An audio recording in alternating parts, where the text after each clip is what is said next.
Thanks for coming. I didn't think I would be climbing over people to get through the room. Somebody must have started the vicious rumor that Taylor Swift was coming here today, not me. She will be around Dublin. Someone always dodgy is singing in Dublin when I'm here. The last time I was in Google, it was Justin Bieber. So I don't know who's booking this schedule. I do totally hate public speaking, and I always have done, and I know that sounds crazy. My nickname in university was always Shakin' Stevens. I don't know if you've had it when you hold a bit of paper, something like this, and it's in your hand and you're presenting and you're like, why is it shaking? Oh no, and you're looking around. For me, it actually went through my body so much that I became like an Irish salsa dancer. It was going absolutely everywhere. And you'll see it happens now. Can you see it shaking? Can't control it, so just don't do it. That was one of the first things I learned not to do pretty quickly. And for this predicament that I find myself in, I blame Americans. I don't know if you've been there or noticed this, but they're a lot more positive than Irish people. And they will support you with anything, no matter how bad the plan sounds. You could be like, I'm going to give up my job and sell inflatable penguins on the internet. And they'll be like, you should do that, man. That could be great.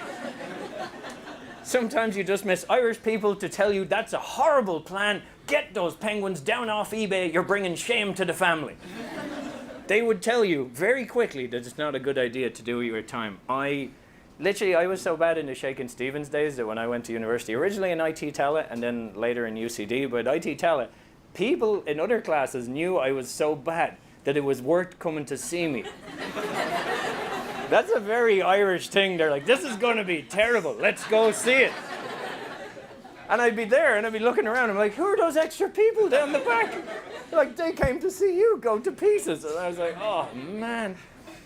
And it kind of got the better of me all through my existence. And it does sound like the worst plan ever. What I did in the end was to do stand-up comedy intensively for a full year to try and get over a fear of public speaking.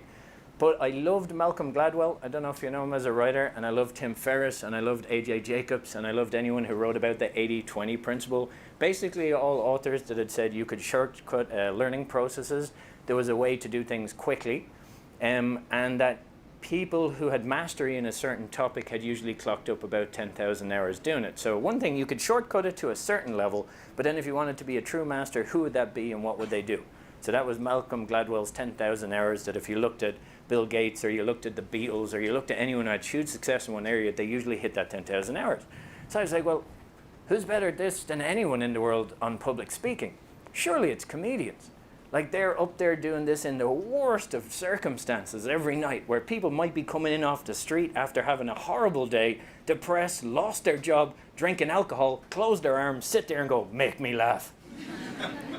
And you're like, surely night after night. And it turns out comedians, on average, the ones that are dedicating themselves to it, put about 4 hours a day between actually being on stage and crafting the content to get on stage. And usually they estimate it takes about 7 years to make an income full-time from stand-up comedy, which is roughly about those 10,000 hours. And I didn't come across any of this voluntarily. A friend of mine tragically had a spinal cord injury, fell from a third-story balcony, and doctors told him he'd never walk again. And he didn't want to accept that. And his insurance company cut him off and wouldn't fund his recovery attempts. And all my American friends were super positive. They're like, no, we're going to get him through this. We're going to do fundraisers. We're going to get the money. And it kind of rubbed off on me a bit. And I was like, well, maybe I can do something as well. And I said, well, why don't we do a charity show? I know this comedian. Maybe I can get him to headline it. He just happens to be my next door neighbor at the time. Maybe he'll do it. And I went to my friend Arash and I said, we should do this. And he's like, oh man, that's great. You're going to be the host, right? You're going to host it? I was like, oh no. He did not know what all my Irish friends knew and all those extra people in the back of the room in IT telling you that I was not very good at that kind of carry-on. But it gave me a reason to realize the ridiculousness of the fear I had, and it gave me a belief that maybe you could overcome it. And I think I've learned the hard way after all this that you never really overcome a fear of public speaking. And I think so many people get sold on the belief that you will overcome it. Take this 10-step program, take this class, do this weekend, you can overcome it. And everyone I met never really overcame that fear. They just learned to manage it. And that's exactly what happened to me over time. So I started talking to comedians. I said, right, I would have described public speaking as a crippling fear. It was like my friend sitting there in a wheelchair looking at me saying, you're going to host this thing. you can't even consider using that word in that rhyme anymore. So I'm like, it's just, look at what you're going through. I'm afraid of speaking. That just makes no sense. And especially when you break down the term public speaking. Like, Irish people hate public speaking, but imagine going to Irish people love speaking. We love speaking. We just hate public speaking. It makes no sense. You're like, do you like speaking? Do you? Oh, yeah. Do you ever do it in public? You talk to people? You do? Oh, I do, yeah. What about public speaking? Oh, no. But it just has this weird, very weird thing when you put these things together. So I was like, right, time has come to try at least and get over this or manage it. I wanted to do this charity event. So I talked to all the comedians I could. I did as much research as I possibly could. I really dived into this and went way down a rabbit hole. Did the charity show. It went really well. One of the main comics thought it went so well that he asked me to open for him at a comedy club, the main comedy club in San Francisco. And I was like, should I tell him? I have no idea what I'm doing. No. So I did it. And that scared the life out of me. And I did it again, and I did it again. And I was very much influenced by an author called A.J. Jacobs. I don't know if you've read any of his work. I love him. He goes into topics intensively for 1 year.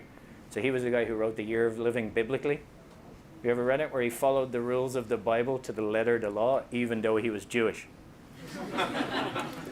He took it extremely seriously. At one stage, he was in New York in Times Square throwing rocks at adulterers.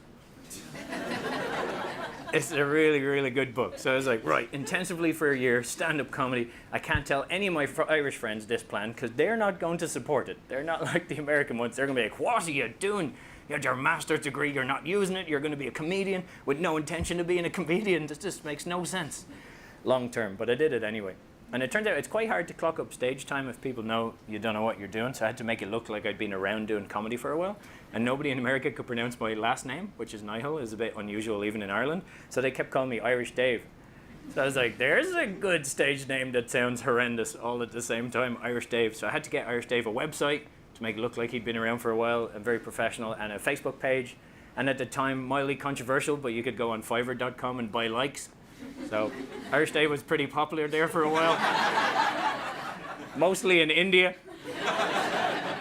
That would have been a real red flag for me, but Americans, they seemed okay with it.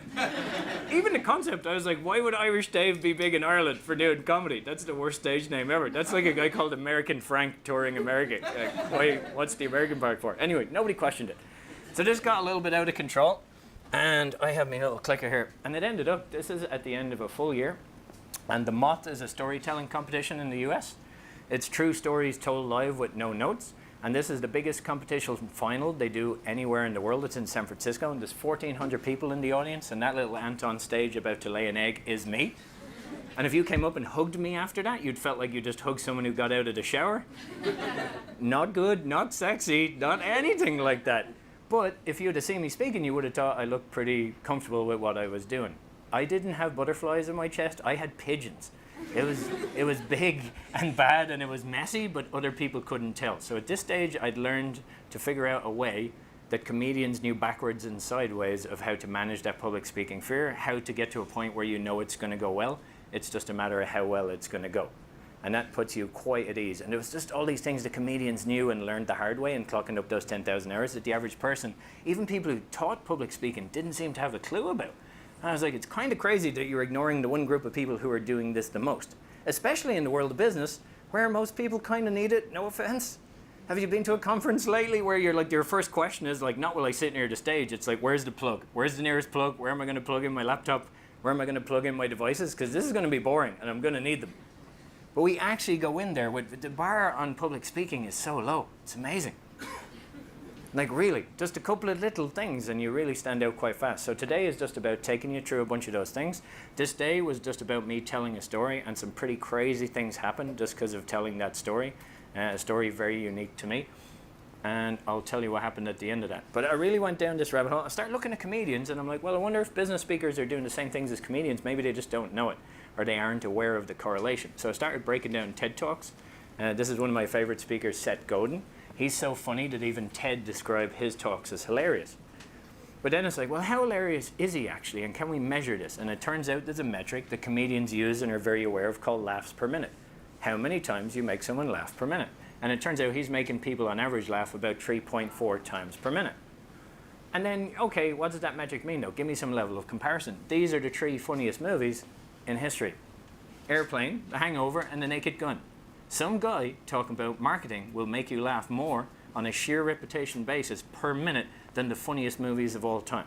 So think about that, like a team of the best scriptwriters in Hollywood sat down and got the best creative talent and said, we're going to be funny, and this guy said, I'm going to talk about marketing, and he got more laughs. Now, granted, the movie script is a longer script to it. It has a longer period of time to keep people's attention, and if you're watching The Hangover, you're definitely laughing bigger. But for sheer repetition, for engaging his crowd, and this guy is up there with all the funniest movies of all time. And the nice thing is, if we're trying to produce that, well, how's he doing it? And I should tell you around the stage, if you're watching this or you're in the room, you're writing notes, if you want to be lazy in any way, I have a link at the end I'll give you. And it links to anything I'm going to mention, any of the things I'm going to mention at all, video-wise, book-wise, writer-wise, and you can download all the tips for free, because I forget a lot of stuff, to be honest, sometimes.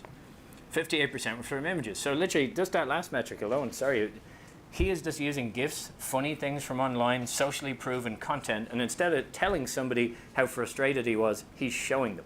I was left so frustrated, it was a bit like this. And then reveal of the image, which creates a little bit of a surprise and nearly always a laugh. I don't know if you've ever seen a presentation where you saw somebody put up something funny, and then they just stand there looking at it, and they're like, and you're like, you're a total weirdo. That's all you're thinking at that moment, because they haven't built an element of surprise to it. It's really that this is how I felt. How did you feel? Show me how you felt. And when you show it like that, like a comedian would do a joke where you really hide the reveal until the end of it, you get quite a big reaction. And he wasn't the outlier. So we actually studied all the world's leading TED Talks and correlated them for this measurement of humor. And it turns out every one of the leading, most popular TED Talks in the world are funny. Every one of the top 10 TED Talks are funny. These are all researchers. So Mary Roach, Sean Asher, and Ken Robinson, all researchers. Researchers normally not known for being the most exciting, funny people. No offense, researchers. But these are very serious, heavy topics for the most part, apart from Mary Roach's. Have you ever seen that? Talk about female orgasm. I only see one guy nodding his head, smartest man in the room. That was very quick. You're like, I knew this was coming. Well done. You're going to be signing books after, not me. Stallion. But it's very clear that all these leading talks were actually funny. So if you want to go and you're speaking in these days, there was nearly an expectation for you to have a level of entertainment within the content you were giving people. So how do we reproduce this? Very much 80-20 principle style, which I love. So we're going to focus on the 20% of the things to give you 80% of the results. And this becomes quite clear, quite fast in public speaking. So breaking down any topic. You can do it with anything, really, language-wise. Anyone speak? Any Brazilians in here today? No? This is the only time in Dublin you're from Brazil? So Brazilian Portuguese sounds really complicated, but then you're like, I think they're just taking English words and sticking an E on the end of many of them and making it sound pretty groovy. And then I was like, imagine like you were in a meeting and you wanted to get some commentary from a manager. You'd be like, give me some Fiji-baki. Fiji-baki, that's a word. And then if you go camping and you're not going to sleep in your duvet or your bed sheets, you're going to need a sleepy baggie. I just kept getting better as a... Internetty, thank you. You're going to post things on Facebooky, watch it, YouTube. You might play some pingy-pongy, kingy-kongy, knockouty.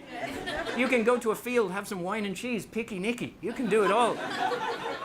So it just keeps going. I love that language. My personal favorite is when you have a cold and you have some problems breathing, Vicky Vaporubby. God, I love that word. But all of a sudden, something that was complicated, you become, oh, I see a pattern. So what we were doing with this one is similar, but without... I love the old Brazilian Portuguese. Sorry about that one. That was fun. You were even more happy about it than I was. We didn't even mention the Hedgy Hotchy Chili Peppers, the band. I love those a lot. So 80-20 principle, how do we break it down? So what are the world's leading speakers doing? What patterns are we able to teach people very quickly? And how can people get really good at public speaking really fast? Number one, always start with a story, especially if you're trying to be funny. So if you make a joke about someone, you have a huge chance of failure. If you make a joke about you or tell a story about you, it's very easy most of the time to get some sort of positive reaction. If it's embarrassing for me, it's funny for you, sick individuals. It's very much Irish style on that. I was fundraising for these events for people with spinal cord injuries, and I was sending out emails. And office emails, of course, you normally end them the same way, kind regards, very formal. I'm dyslexic, and unfortunately in kind regards, I was mixing up a G and a T. I ended all those emails kind retards. Oh yeah, for 2 whole months. And sometimes I tried to be like office cool, and I just dropped kind, and I was just going like retards. And that day I wanted to just slip into a hole and die and look at you all laughing at my pain. That's kind of how it works. Embarrassing for me, funny for you. So a lot of people in the leading business talks, and I mean the most popular talks of all time, were using a story. They were using a story to be humorous. Thing is, if you tell a story and the funny bit is moved to the end, quite consciously, to delay the element of surprise, the same way we would show, and we mentioned with the images later, delay that surprise twist until the end. If they laugh, fantastic. It gives a maximum chance of laughing, and if they don't, nothing happens. They don't know you were trying to be funny in any way. So do you ever have that moment where your boss calls you into an office and they're like, oh, sit down, I got a great joke for you, and you're like, oh God, get me out of here now. They've already telegraphed the intention of what they're about to do. So you already have a massive chance of failure. The other thing on this is pretty key is if you want to create memorable content or information and you want people to be able to tell it back to you, they have to be able to visualize it actually happening. So nobody cares about your story. They care about themselves within your story. So if they can't visualize themselves within your story, or you're telling them even a client story in your case when you're pitching in a business context, if you don't put features on that story that their mind can actually visualize, they cannot remember it. They 100% can't remember facts and figures. So you never want to lead any pitch or meeting with facts or figures because your brain just can't remember them. Very, very difficult. They're normally the icing on the cake and not the lead, and a lot of people make that mistake in pitching. But the world's best speakers will always have a story. They're always going to have that funny bit at the end to maximize the chance of something being funny, and they're going to have details into it that you can latch onto or see yourself within. So a lot of you will probably speak Spanish, do you? Many Spanish speakers, by show of hands? Out of here, quite a bit. The word in Spanish for to fit is caber. Is that right? Don't trust Irish people speaking Spanish. That's why I'm getting a second opinion. Caber? Yeah. I know that you nodded the first time. You're like, no, it's not. And then you're like, wait, it's just his Irish accent. Yes, it is. He might have said the right thing. If I just try and tell a room of people to remember the word for to fit in Spanish, very difficult to remember caber tomorrow. But if we take that and break it up, as another Irishman recommends, Benny Lewis, who speaks 12 languages and wrote a very cool book called Fluent in 3 Months.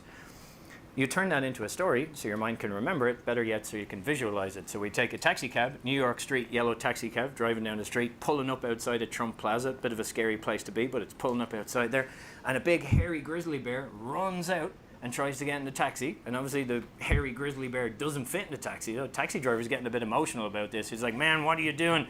Get your hairy ass out of my cab. You're not going to fit in the cab. The bear does not fit in the cab. Caber is the word for to fit. So you have a whole visual lesson wrapped up there that sounds craziness, but you'll never forget it for the rest of your life. Anyone speak Mandarin Chinese? This might be pushing it, but it's Google. Somebody does for sure. Yourself over there? All right, now we're really testing the Irish people's language skills. I got sent there for work, and I had to try and get a receipt for all my expenses. So my manager was like, the first thing you need to do is get a tax receipt. I was like, oh, I'm going to be so popular in China. They're my first words are like, hello, I would like a tax receipt, please.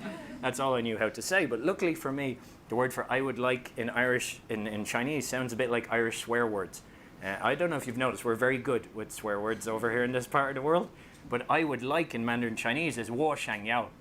Correct? Thank you very much. And that sounds to my dirty Irish mind like want to shag you. And you might have heard this on the streets of Dublin. Maybe around Copper-Faced Jacks. I definitely hear it there myself. And the word for tax receipt is fap yow. That sounds a bit angry, doesn't it? Something you might hear in the streets of them. Come on now, fap yow. Cut me off in traffic, fap yow. You'll remember that one. And the word for tax receipt, or sorry, the word for please or not too much trouble, literally is ma fanny. So I'm sitting in a taxi with this driver, and he goes to pull up, and I'm like, oh, I'm going for this one. Oh, it's gonna end so badly. And he jams on the brakes, turns around, there's a kind of awkward pause, and I was just like, want to shag you, fuck you, my fanny? This guy just hangs me a tax receipt. He was delighted. He was like, oh, shisha, sachen, bye-bye. And I was like, oh my God, this actually works. So I was kind of proud of myself for learning a bit of Mandarin Chinese rapidly, but you will notice very consciously there isn't a single detail in that story. There's nothing that you can latch onto. What does the taxi driver look like? What kind of taxi was it? Where did it take place? What was happening? It'd be extremely hard for you to remind me tomorrow if I asked you, how do you say I would like a tax receipt in Mandarin Chinese? But if I ask you all to say the word for to fit in Spanish together? caber, big difference. So it's a yellow taxi cab, it's a hairy bear, it's a building, you visualize it and you could picture yourself within that story. So if you're public speaking or presenting and you're not delivering information in a way that someone can remember it, you're kind of wasting your time.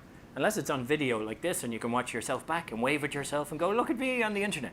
But most of the time it's not like that. Most of the time you need people to actually resonate and you're trying to convince them of something when you're in a room.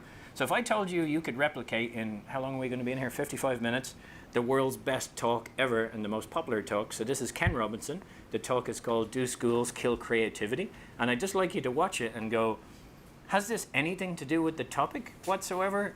Does he know where people will laugh in this story? Has he told it before? So just have a watch of that. Is it connected to the topic? Does he know where people are going to laugh? And do you think he's ever told it before? We moved from Stratford to Los Angeles, and I just want to say a word about the transition. Actually, my son didn't want to come. I've got two kids. He's 21 now, and my daughter's 16. He didn't want to come to Los Angeles. He loved it, but he had a girlfriend in England. This was the love of his life, Sarah. He'd known her for a month.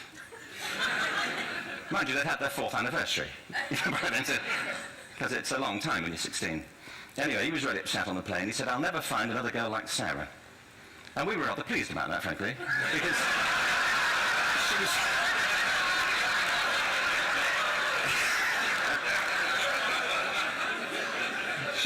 she was the main reason we were leaving the country.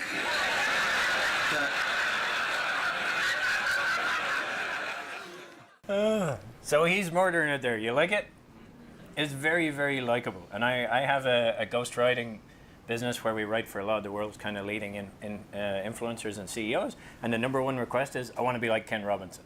But Ken Robinson is very much only like Ken Robinson. So you'll notice he has his own style, he has his personality, and you're learning things about his personal life by watching his talks. And his talks are full of little bits like this that are unique to him. You can never copy someone's personality.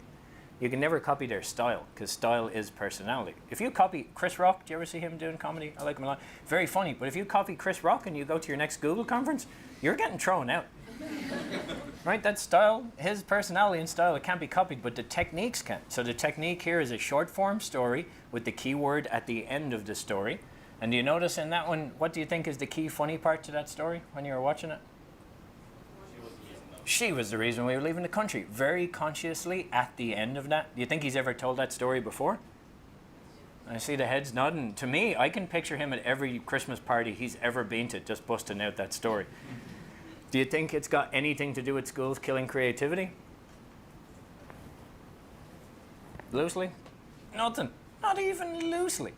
And one thing you'll see in all the world's best speakers, they do this literally to the letter of the law. They all do it. Short personal stories about themselves. No story is off topic. As long as it's clean or not offensive in any way, no matter how far removed from your topic you think it is. If you're talking about technology, crazy things do your parents do with technology are perfect. I was trying to get my mother to call me on Skype, and she's like, David, I can't call you on Skype because that computer in there has viruses, and if I use it, I'll get them. It's like brilliant. Now, is that linked to technology? Yes. If we take the wider topic of technology, can I say new users are having sometimes be resistant to change, can resistant to new platforms, can be resistant to new packages? That's a very good example of that lets the audience picture something within their own life and they latch onto it and actually relate to it.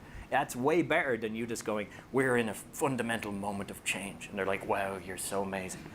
But you just don't learn anything by them fluff statements that a lot of people, the world's best speakers are always just telling little stories about themselves like this that are very, very likable and easy enough to replicate if you try. You can tell any story ever by using the words, I told you that story because. So if you add those words, then everybody's like, there's a reason they told me that story. Now, this can't be an Irish kind of grandmother story.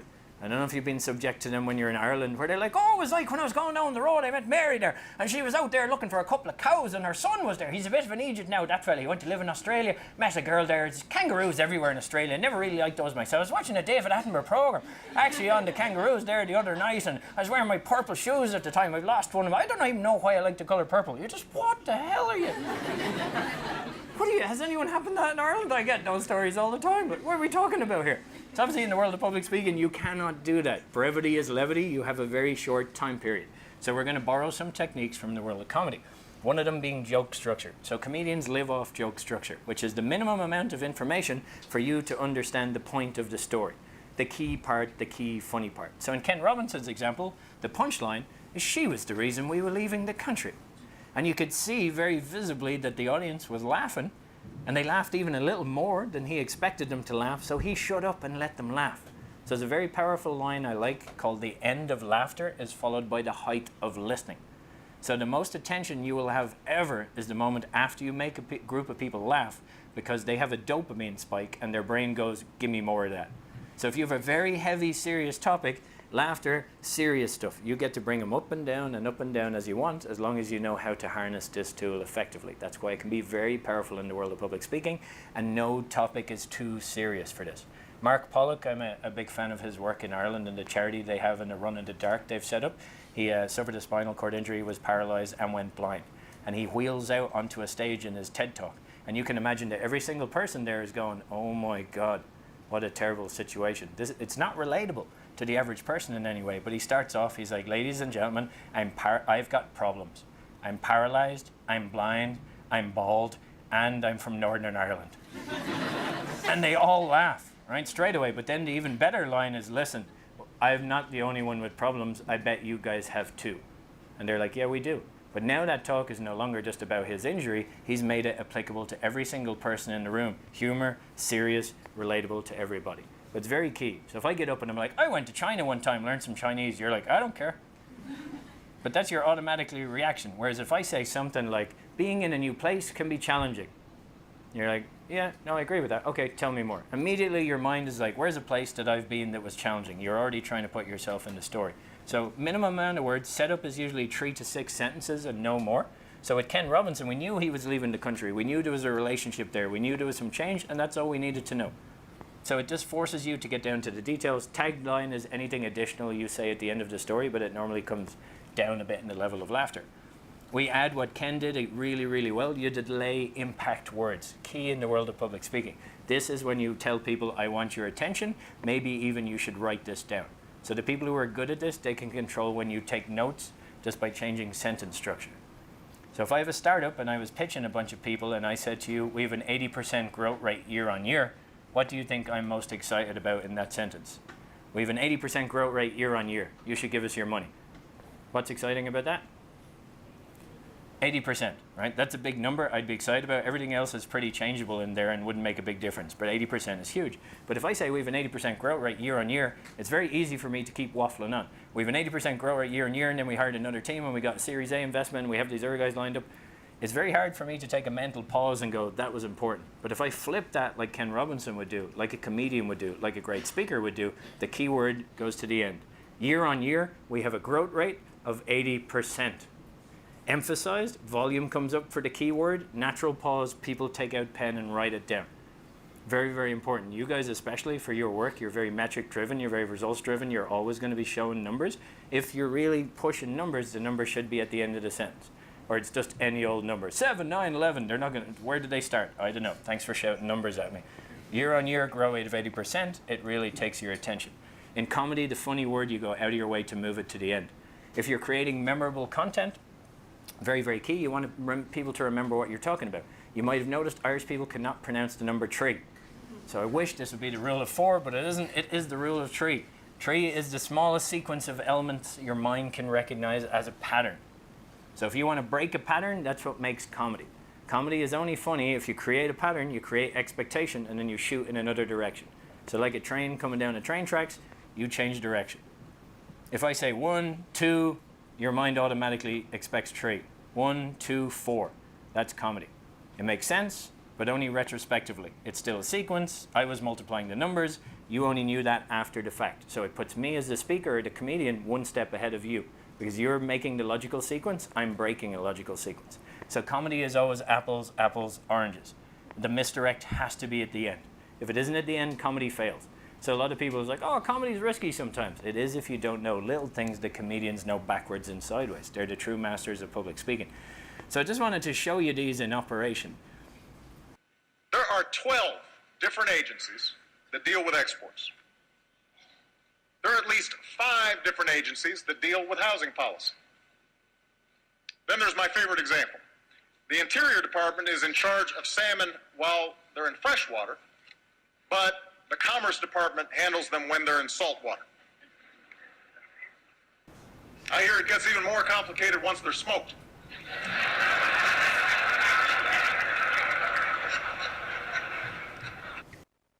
Not exactly viral hilarity. I think you will agree. But compared to Congress that day, that was pretty epic stuff. And when they surveyed people, they remembered 2 key words, and I'm pretty sure you know what they are. 2 most memorable words, smoked and salmon. You have a very clear sequence there. Fresh water, salt water, smoked. But what happens if you put smoked first or second? If you put smoked first, what? He just becomes weird. One of the most likable epic presidents ever literally just becomes a bit strange just by changing that sequence. It wouldn't be funny anymore. It would get no reaction. This one isn't viral hilarity. Free beer, topless bartenders, and false advertising. Right? And that was a bar in San Francisco, and they were male topless bartenders, and I was not expecting that. So don't worry about that one in any way. But what happens if I move false advertising to position number 1 in that sign? So if it started off with false advertising and then the other 2, what happens? It's just weird. Not even Irish people are going into that bar.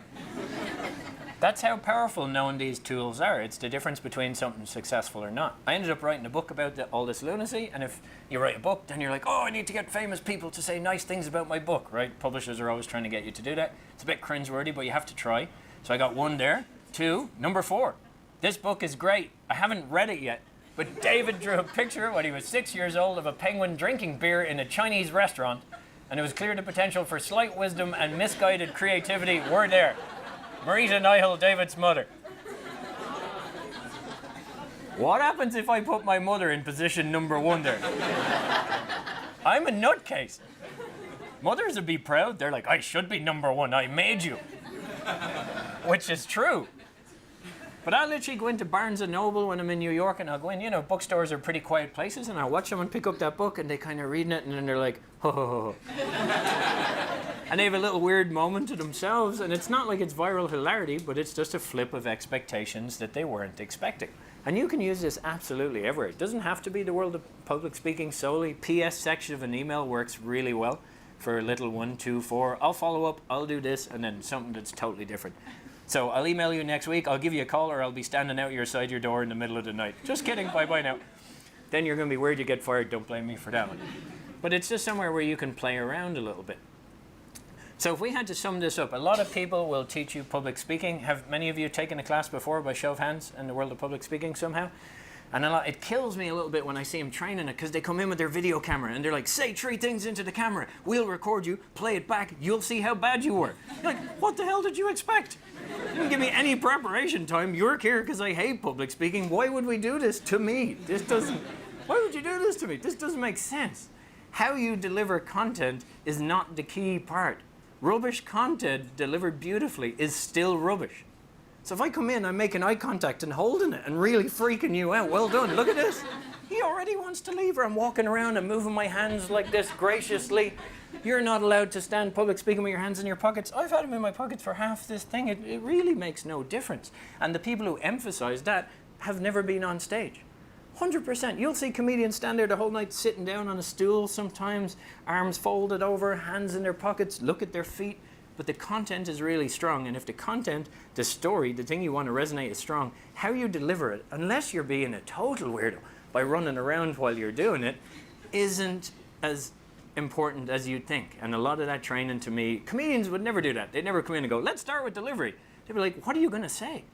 Like if you're on Conan O'Brien show or you're on David Letterman, you have to send in your script. They don't care how you're going to practice it. You don't turn up and do the run through. Why would you do that? What are you going to say? That's what we care about. Okay, go say it. People resonate with what you say, not how you say it. It's quite important. But how do we do this fast? So that's why a lot of this on the content. I'm going to give you a load of quick delivery tips in a minute, but honestly, the biggest difference is always in the content, and it's always in you getting personal about the content. You can have an amazing chart in there, pie chart, and people are like, oh God, that pie chart was amazing. Where do I get my hands on it? Like, that's not going to happen. They're like, oh, that chart you had, the way it went up, down, up again at the end. Didn't see that coming. Whew. How did you do it? Magic. Never. They're just, you said something about your mother, that was amazing. You used to work here, so did I. We lived there, I lived there. That's what, they never come up to you after and say anything else, really. So, general topic, You can tell any story you ever want. Remember, as we said, I told you that story because. Start really wide. Nobody cares about the specifics of your opinion first. Like, walk them into it a bit. Hey, we all have moments where, we all do two things where. Being in a new place can be challenging. The idea is to capture as many people as possible. If you walk into a room and you're pitching something and you're a bit lawyerish in your approach, you're like, this is wrong and you need to change. We're argumentative boogers as people. Like 50% of the room will naturally fold their arms and go, I don't agree. And you don't want that to happen. So very wide statements at the start and then kind of bring them down the funnel towards your way of seeing things. So identify 5 stories that you love telling and try and shoehorn them into any presentation ever. No matter how far off topic you think it is, put it in there.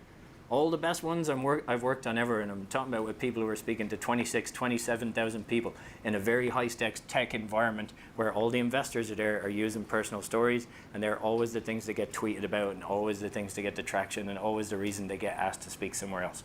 So get those in there and use that joke structure we went through. And remember, the details are important. You guys don't have a clue how to ask for a tax receipt, but you do know the Spanish word for to fit, which is caber. Anyone want to go for the tax receipt one? That could get controversial real fast. Don't do it. Being recorded, we'll all get in trouble. And then you just play around with the details because that's what allows you to have a little bit of fun. So that's the content creation side. I want to give you as many tips as I can on delivery as fast as I can. I just like that cat. And that cat doesn't even need a build-up. Some images are just awesome all by themselves. So what makes the biggest difference, the fastest? So I believe these will give you the biggest results. I believe most people don't ever teach them or dwell on them. Number one most useful thing I ever learned was the memory palace. So it's a memorization technique popularized by Joshua Foer in a book called Moonwalking with Einstein. The story's amazing if you don't know it. He was a New York Times journalist who went to the US Memory Championships, which is actually a sporting event where they compete on remembering things. Sounds like a lot of people's worst nightmare. And he's like, whoa, I don't have a great memory. I wonder if I went all 80-20 principle on this, went intensively into it a bit like AJ Jacobs, did it for a year, came back, how good I'd be. He came back, became the US Memory Champion 1 year later. He became the 11th best mind in the whole world. The book is pretty epic. They're all using the same technique. So they take a memory palace like we already learned. They take something like caber, they create a story, and they put it somewhere. So this is my story. That night I was stood on stage, sweating out my shirt in front of 1,400 people at the Moth. And this is a story about my mother coming over to San Francisco and having a pretty fun time and going home wearing Lululemon merchandise. Really changed her over there, got me more active. But all I'm doing while I'm on stage and talking is I'm walking around my house. It's very hard for your mind to go, what word is next? What do I say next? What do I say next? But if you go, where am I? That's very easy to answer. So I'm standing in the kitchen. There's a bear and a taxi driver in the kitchen. I need to talk about caber. So you basically prepare your talk by making a bullet point list. A comedian would make a set list. And then you create a wild fictional story in your mind for every point. And then you go one step further. You put it in a physical location in the building you're most familiar with in life, often the house you live in or the place you grow up. And all you're doing when you're giving a talk is walking around, clockwise or anti-clockwise. Must be sequential, so you don't double back on yourself. And there's no limit. The only limit there is creativity. So I walk in the kitchen and a big elephant jumps out of the fridge. I need to talk about elephants. I walk into the bathroom and Lionel Messi runs out of the bathroom, dribbling a football. I need to talk about 10% GDP. That's the next thing I need to remember. He wears the number 10 on his back. So it's just whatever you associate with something, you use that. You never use the keyword itself. You picture the associated memory. And that's how these guys do large sequences of numbers. People who remember large volumes of numbers are usually turning the number into an animal. So they're like pig, goat, bear, whatever it may be. Something has to be associated with each thing that they can visualize. Sound like craziness? It's a big old topic. Jump into it. I'll supply some links after this talk where you can read up on it some more. But if you use it, you can literally use this within 5 minutes. And you'll never be that person backstage who's standing looking at their notes. Ever see someone public speaking just about to go on or just outside a meeting room before they're coming into pitch and they're standing there looking at a piece of paper? How would you describe that person with a bit of paper just about before to give a presentation? Shaking Stevens, that was just me, thank you. And the hips, yes. Nervous? Anything else?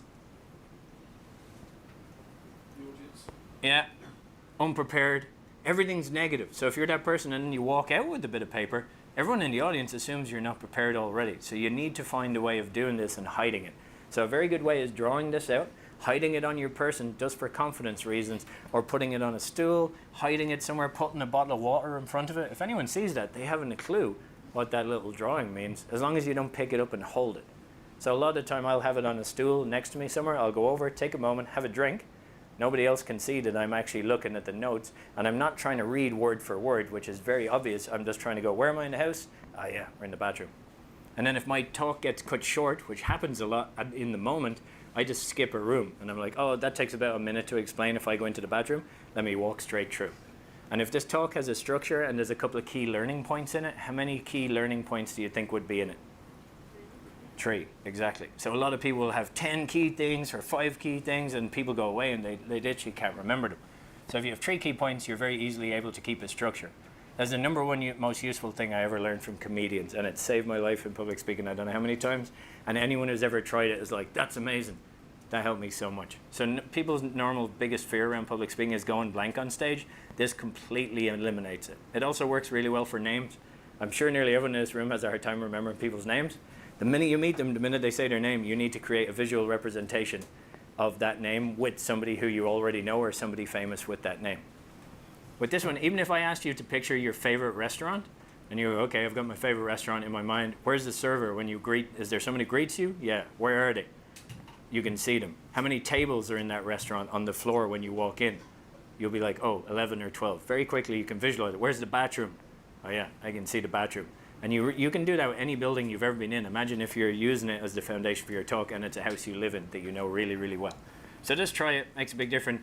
Cut the fluff is huge. I just like farm animals, so I try and get one into most presentations for no apparent reason. There was a monster in New Zealand. You might have heard of him. He was roaming the glens wild and scaring people and freaking them out for years in New Zealand. And then they finally tracked him down, and he looked like this.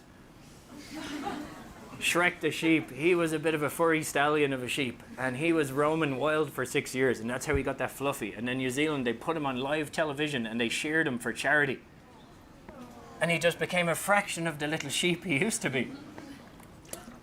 Unfortunate news is this is your talk, and this is any talk you've ever given or been subject to in corporate world whatsoever, and this is what it should be like.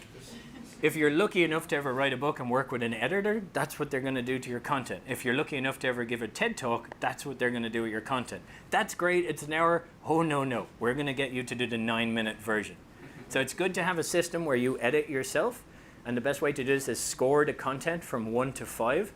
1 is stuff that people don't really react to, they don't get excited about, they don't mention it afterwards. You don't think it's that key, but it kind of made it in there for some reason. 5 is stuff that people applaud, they laugh, they love it, they tweet about it, they always ask you about it, and then anything in between on that range.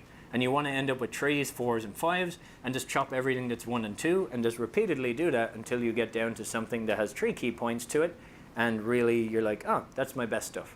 Did the rest need to be in here? It never needs to be in there. You think it does at the start, but when you trim it down and practice it, you're like, oh, I didn't need to have that in there. So do cut the fluff. Never ever speak from behind a podium. Very useful. Always just turn up with a clicker that you have yourself if you have to public speak, because who speaks from behind a podium apart from some of your lovely colleagues?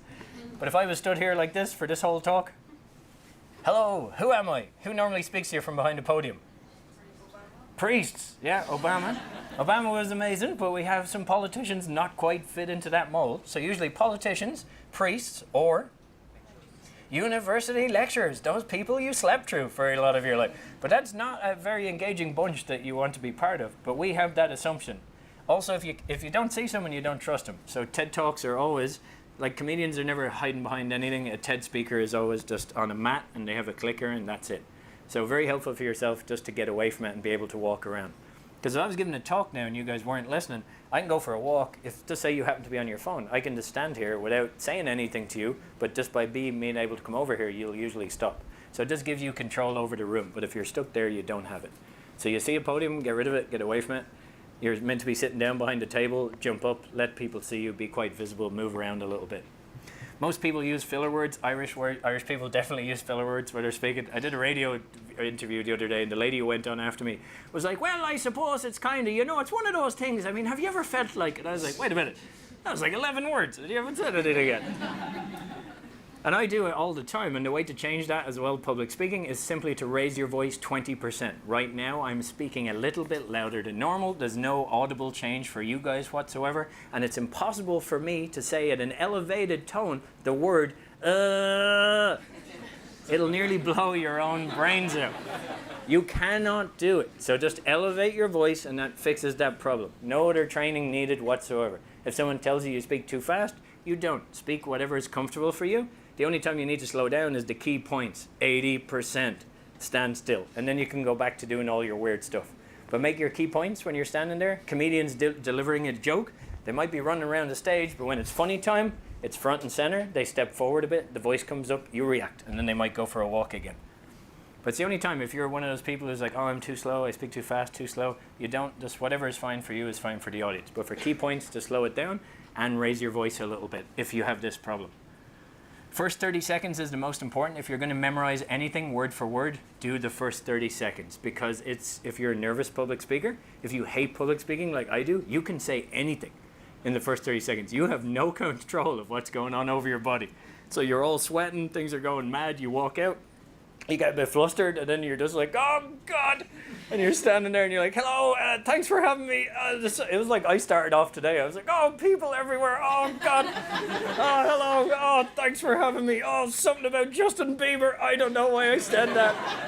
Why didn't I memorize the first 30 seconds today? No, that's what was happening to me when I come out here today. Should have been doing it, but I didn't. Makes a big difference, because you'll have been to a conference before and a speaker come out and does that, like, hello, thanks for having me, so many of you here today, it's great, I'm very honored, so many great people made this event possible, and you're just like, kill me now, this is terrible. Whereas someone comes out and they're like, I'm standing there and the tiger's staring right at me, and you're like, ah, did he eat you? What happened there? Tell me more. Second, so a very good public speaker, storyteller, comedian, they start in the action, they use the present tense, and it's go from the word go. There's no fluff in there. They realize brevity is levity and every word counts. But just mad things can happen in that first 30 seconds. And try and stick to the time limit. We're going to do it today just in case anyone's running to watch the World Cup. Don't worry, we'll finish bang on time. These you can get with a little timer built into them and they'll vibrate. So you know exactly what the time is doing. And I'm also cheating. This is a free app that I use that I'll let you see, and that's a countdown clock for me that I can see. But you didn't know I had until I ruined it right now. Okay, thanks. But very handy, just so you know to shut up on time. Don't pet hamsters, more animals. Woohoo, happy days. Right? Most people, when they're nervous, they will do this with their hands. Like they're petting a little imaginary ball of fur that they're keeping very warm in there for some reason. And it's very easy to stop yourself doing that. I was looking for another bottle, but I don't have one. Practice at home with 2 glasses, one in each hand, or a bottle in each hand, because this looks very natural to your audience. It's actually correlated to the virality or the view count on your talk, the more you move your hands, but it doesn't feel very natural to do. And when you're practicing with 2 things, one in each hand, every time you bang them together, you become very conscious of it. You're not going to do that kind of hamster petting. That'd be really weird. Like, oh, what's my iPhone doing to that ball? Very unusual. Don't do that. But you get the idea. So if you want to shortcut that learning process, when you're practicing a glass in each hand, they clink, you know. But then you get very accustomed to speaking like that. Looks completely normal. Don't pet the hamsters. If something mad is going on, acknowledge it. Always acknowledge the obvious. Anyone training you, I hear this in business speaking so much, and I'm like, oh, it's terrible advice. They're like, if you're having problems, just work through it. Ignore them. Like, don't ignore them. Everyone in the room can see something mental is happening, so you have to say it. Like, if you're having a breakdown, if you make a joke that's horrendous, if you have a big stain on your shirt, they're just like, good God, can you not work your breakfast cereal? What happened to your clothes? What's going on here? You have to talk about it. I saw a guy once when he was, literally the fire alarm started going off, and he's like, don't worry, I got 16 slides left, we'll get through them. Like, the building's on fire, man, we're all out of here. But the easiest laugh you'll ever get is acknowledging the obvious thoughts of the audience towards something you're doing. If they're thinking it, you get marks for vocalizing it. If you're like me, when I live in America, I start talking, I can't assume that they know I'm Irish. They could be thinking anything. They're like, oh my God, is he Australian or Canadian or intoxicated? I just can't tell. They don't know. So I have to say it, or they're just thinking, where's this guy from? So it's very important to spell that out. If you're conscious of the fact you might have an accent, you're a second language speaker, get it in the opening statement in a way that isn't strange whatsoever. But just watch this. One of my favorite speakers ever, Dave Eggers, petting hamster, acknowledging the obvious. Thank you so much, everyone from Ted and Chris and Amy in particular. I cannot believe I'm here. I have not slept in weeks. Nihill and I were sitting there comparing how little we've slept in anticipation for this. I've never been so nervous, and I do this when I'm nervous, I just realized. Bang! bang, gets a laugh, moves on, one of the best talks you'll ever see. But if he didn't say that, it would be a bit weird, because you're like, what on earth is he doing? He's like playing baseball with a hamster. He's like really going for it. Something great speakers will always do also, and you'll find in every leading talk, when they get a chance, they will add active. They will try and bring something to life for you by telling it in the present tense and changing their voice or the behavior just a little bit. So it's nearly something like an actor would do. And if a lot of people say, oh, I'm no good at voices, though, I can't do that. You just have to change your voice a little bit. You don't know what my mother sounds like. You don't know what my dad sounds like. Right? There's no racial connotations there. There's no risk factor. You're just illustrating that it's another person, and that allows you to shorten the amount of words. So you don't say, and then she said, then I said. It's like, damn it! And then she says whatever the thing she's going to say, and we all move on quite happily. But just watch one of my favorite speakers, 4 or 5-time New York Times bestselling writer, John Acuff. Really, really good. Small difference, big impact. But we can't get a cat because my wife Jenny is allergic. And so McCrae, our youngest daughter, scrunched up her face and thought, and then said, we can get a cat when Mom is dead.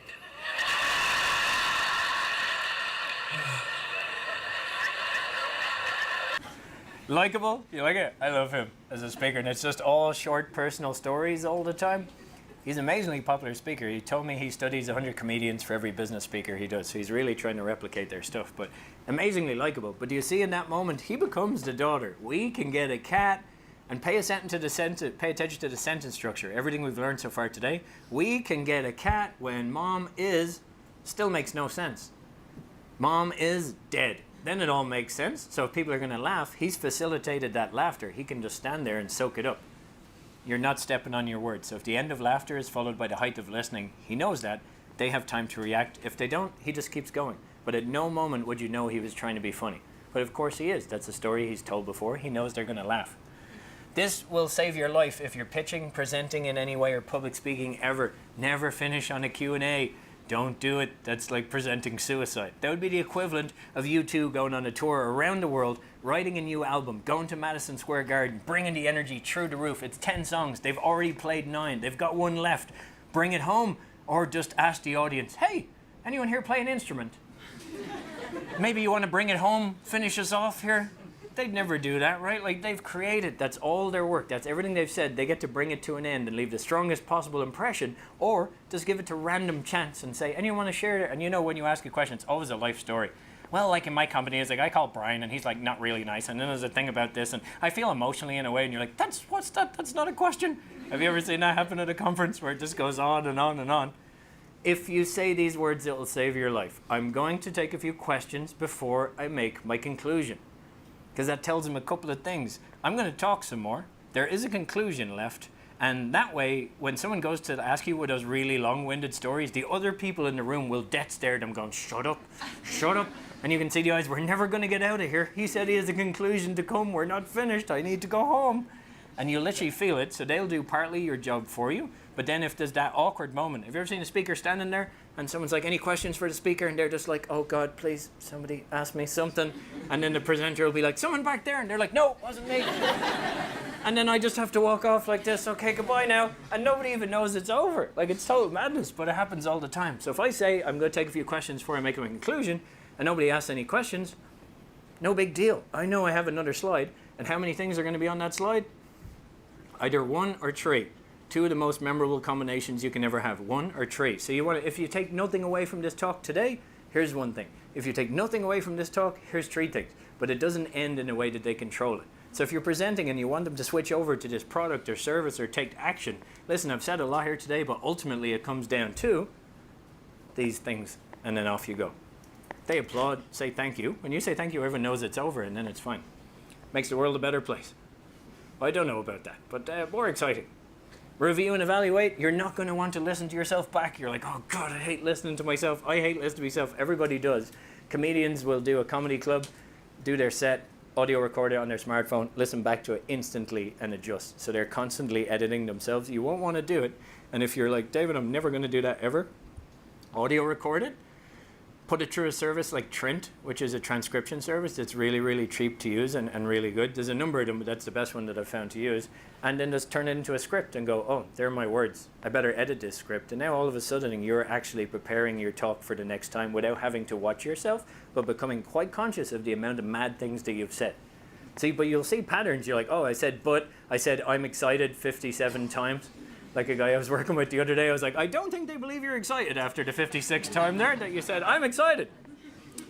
So with that, I'd like to take a few questions before I make my conclusion. So listen, I'm hanging around after if you want to ask me any questions, but I didn't want to leave you hanging. I love this sign. Roses are red, bacon is red, poems are hard, bacon. It's completely rubbish. And it tries to illustrate everything we talked about today, and it's brilliant in its rubbishness because it acknowledges the obvious failure of what they were trying to do. So even if you're trying to be funny and you go, oh my God, that did not work, did it? Everyone will be like, no, it didn't. And then they all laugh. It's always totally fine as long as you acknowledge how bad it's going.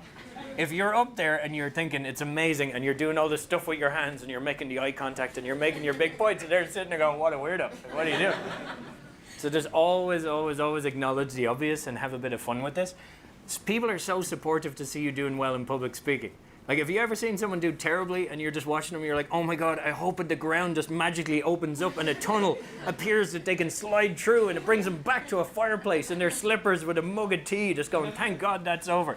Like, you really want that to happen.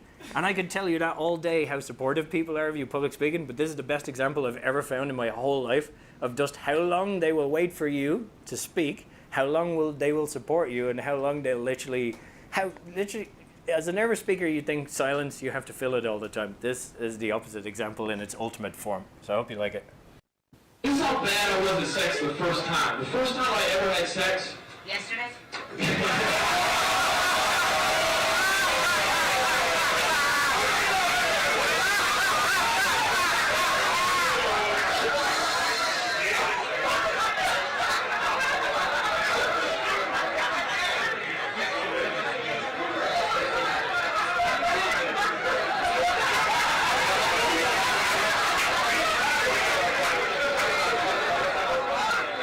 Glad you were with me.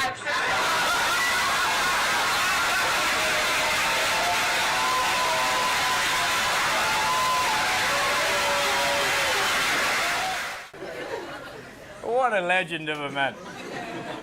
So that was a full 29 seconds. And the best example I've ever found, the end of laughter is followed by height of listening. They estimate the people on average watching this or in this room laugh about 15 times a day. And as kids, we used to laugh about 300 times.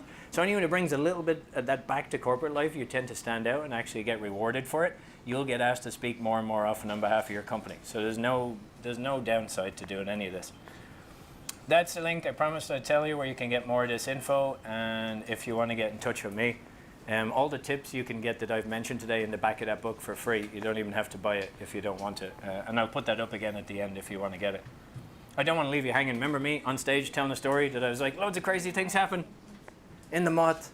The Moth, by the way, I should tell you that they score people after their story. So like the Olympics after you've gone, that sounds like my worst nightmare. Like some stranger is going to hand up a number judging you. Imagine you lost your virginity and strangers were hiding at the end of your bed and just popped up and went, 2! In my mind, that it was, I know, sounds very, that's happened to you? I didn't think that was a thing. I thought, no, okay. So I'm on stage, right? And I'd self-published a version of my book. And now I'd sold it to a publisher, and they said you need to rewrite the ending. So I was like, maybe if I win this competition, that'd be a good ending. And there was 3 comedians in this competition, and of course my theory is comedians are the world's true master of public speaking. They're going to be 1, 2, 3 for sure. So it's down to 1 speaker left to go, 1 storyteller, and the comedians are number 1, number 2, and number 3. I'm winning, and there's 1 lady left to go. My friends are in the audience, including my friend Arash with the spinal cord injury. They found the name Irish Dave somewhere, and they put 2 and 2 together, and they're like, that's you never told us. And they all came, and I was like, oh God, no. So this lady went last, and she beat me by like point something. And I was like, oh no, there goes the end of the book. That screwed all my theories around this topic completely. She was amazing. And I started talking to her. I was like, how'd you do it? Like, you don't have any background in comedy or anything. She's like, I read everything I could get my hands on, loads of useful stuff. And I was like, tell me, because I'm about to publish a book. I want to know. And she's like, well, this one was really useful. Pulled up all these cliff notes. 7 Comedy Habits to be a Better Speaker by David Nihill. Chances. I was like, you beat me with my own book. Oh. I was like, right, that's the end of this story now. I have no ending. And then this guy saw it and asked me to come do a TED Talk. And I was like, no, that'd be a good ending. And I was like, hold on, actually, I have a friend called Arash, and his story is better than anything I could ever come up with. Hugely inspirational. Can I send you a clip of him in action? His first talk ever. I think you'll love it. I sent it to him. And he booked him in my place. And Arash got a 51-second standing ovation as he told everyone how he trained for 1 whole year to do something doctors would say he'd never do again, and stand on his own 2 feet because he wanted to propose to his girlfriend eye to eye instead of doing it from his wheelchair. So of course she said yes. He stood up out of his wheelchair on stage and she came out and joined him, and the audience lost their mind. And the hairs on the back of my neck even stand up just telling you guys about it. So if you take nothing else from this talk, start with a story and really find the key point of it, the fun part or the funny part. Use those comedians' techniques, because at the end of the day, it's your story. You know it better than anyone else, and you never know what will happen when you tell it. So thank you very much for your attention. I appreciate it. Thank you. Thank you very much. Thank you.